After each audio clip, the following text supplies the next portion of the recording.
Live, local, late breaking. This is KOLD News 13 Live. They were fighting. It was like 4 in the morning. And I thought about calling the cops, but we just kind of went back to sleep. Now I wish I would have. That is what a neighbor is saying tonight after learning that Kimberly Cornwell was shot and killed in a car in that neighborhood. Her boyfriend, Stacey Kelly Jr., now facing second-degree murder for her death.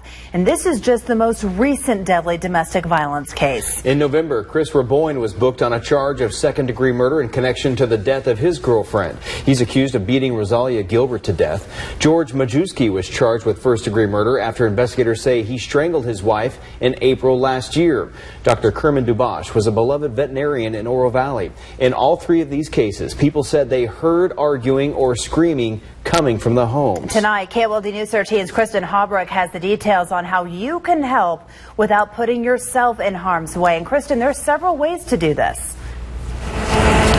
Yes, and there are some chilling statistics. On average in Arizona, someone dies as a result of domestic violence every 3 days. And here locally in Pima County, there were 18 domestic violence related deaths in 2014 and 27 domestic violence related deaths in 2015. Now, Emerge says domestic violence is an issue that thrives on silence and that we must all be willing to say something. It's a tragedy. Kimberly Cornwell was allegedly shot to death by her boyfriend after an argument on Monday night. The group Emerge provides domestic abuse crisis intervention and housing. They say crimes like this one are often foreshadowed by a trail of warning signs. If you've heard screaming, yelling, if they've made comments, don't be afraid to ask if they're okay. Ask if they need help. Emerge says if you recognize that someone is in an unsafe situation, talk to them privately and provide them with phone numbers. Also, make sure they know that Emerge has an emergency shelter available. We have to be educated, we have to think about safety, and we have to be willing to offer help. And you may have noticed a number at the bottom of your screen. That's because Emerge has a 24/7 crisis hotline number where you can call in and report abuse, or else call in and get suggestions on how to help someone that may be in trouble. That number is 520-795-4266. We've also posted that number on our Tucson News Now homepage as well. Reporting live in Midtown, Kristen Hobrook, KOLD News 13, live, local, late breaking. Thank you so much. I want to say about 5 or 6 days later in detox that when the public defender had gotten a hold of me, that it was more serious than what I thought it was. After hitting rock bottom and waking up one morning in jail, a Tucson man turned his life around thanks to a local program aimed specifically at domestic violence offenders.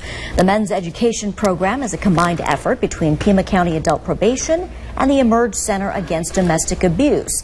Now, KOLD News 13's Selma Science has been tracking this program for several weeks now, and he joins us now with a story you'll see only on KOLD News 13 tonight. Well, thanks a lot, Teresa. Domestic violence, a huge problem across our country, and Tucson is certainly no exception. At least 12,000 calls for help every year in this community alone. And that's only the cases where victims or witnesses had enough courage to call.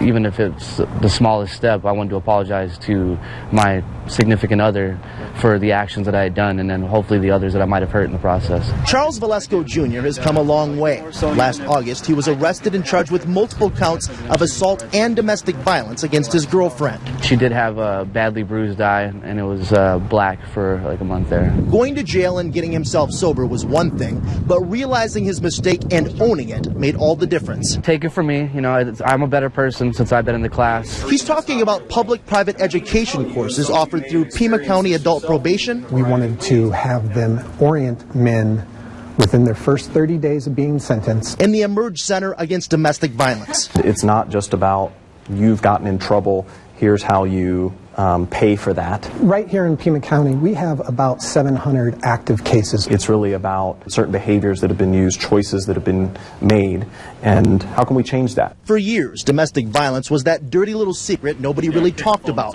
But that changed with one punch from an NFL player caught on tape. The Ray Rice and Janae Rice case is what has really shifted national attention around this issue. But again, having video of the crime as opposed to somebody just talking about it took away the ability to minimize it. It's called the power and control wheel. Today, men convicted of domestic violence talk about this case and so much more. They learn that DV is more than just violence. It's about controlling somebody through threats and intimidation. I am and always will be the person who gets what he wants. The goal is identifying triggers and changing behavior. Maybe we're getting into an argument and I don't like where he's going. I start punching, I start getting real animated. For 75% of those here, that's exactly what happens. But yes, Charles Valesco is nearly halfway through 36 court-ordered classes. He's got a job and will soon have his first apartment. So it'll be the first time in my life where I've actually taken care of something myself. That's why he's 100% behind the program that's changed his life in every way. I know that it's for the better, and you know what I'm doing right now is the best thing for everybody and myself. Wow. And so, as you just showed us, we know that there are programs out there for people who commit these crimes. But what about the victims or anybody else who'd like to learn more? Very good question. Most of the people in these classes are court-ordered, so they're there as part of their probation. But anybody can come and ask questions, and they can do so by contacting adult probation or going directly to the Emerge Center Against Domestic Violence. Again, they have a 24-hour crisis response line, plus a ton of information and resources online. You see it right here in emergecenter.org. A lot of great resources available for anybody in our public. Yeah, it's just a matter of reaching out. Absolutely. All right, thank you very much, Sol.